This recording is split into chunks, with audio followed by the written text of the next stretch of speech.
আমাদের চ্যানেলে আপনাদের স্বাগত। আবারও আমরা হাজির হয়েছি 2 মিনিটের গল্প নিয়ে। আজ শুনব দক্ষিণ আফ্রিকার একটি বিখ্যাত ছোট গল্প, যার নাম হচ্ছে দ্য গ্রিডি ডগ, মানে লোভী কুকুর। তাহলে আর দেরি না করে গল্পটি শুরু করা যাক।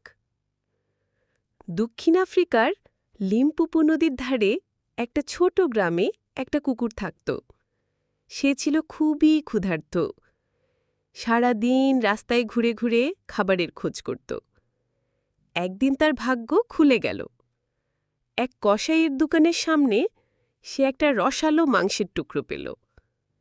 এক ঝটকায় সেটা মুখে নিয়ে সে দৌড়ে পালাল, কারণ সে ভয় পাচ্ছিল কেউ হয়তো সেটা নিয়ে নেবে। কিছু দূর গিয়ে সে একটা কাঠের সেতুতে উঠল, যা নদীর উপর দিয়ে গেছে। সে যখন নদীর উপর দিয়ে হেঁটে যাচ্ছিল, হঠাৎ পানিতে তাকিয়ে দেখে আরেকটা কুকুর তার মতোই একটা বড় মাংসের টুকরো মুখে ধরে আছে। সে বুঝতে পারেনি এটা আসলে নিজেরই প্রতিবিম্ব। লোভে পড়ে সে ভাবল, এই কুকুরটার মাংস তো আমারটার চেয়েও বড়, আমি ওটা নিয়ে নেব।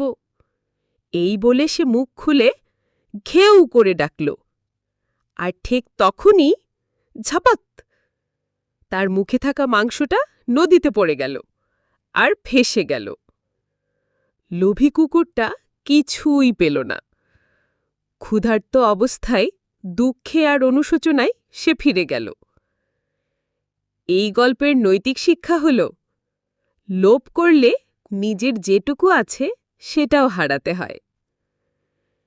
এই চ্যানেলে দেশ বিদেশের বিভিন্ন গল্পের মাধ্যমে শিশুদের আনন্দ দেওয়ার চেষ্টা করা হয়। আর আমাদের গল্প যদি আপনাদের ভালো লেগে থাকে, তাহলে লাইক, কমেন্টস ও সাবস্ক্রাইব করে পাশে থাকবেন। অসংখ্য ধন্যবাদ এতক্ষণ সাথে থাকার জন্য।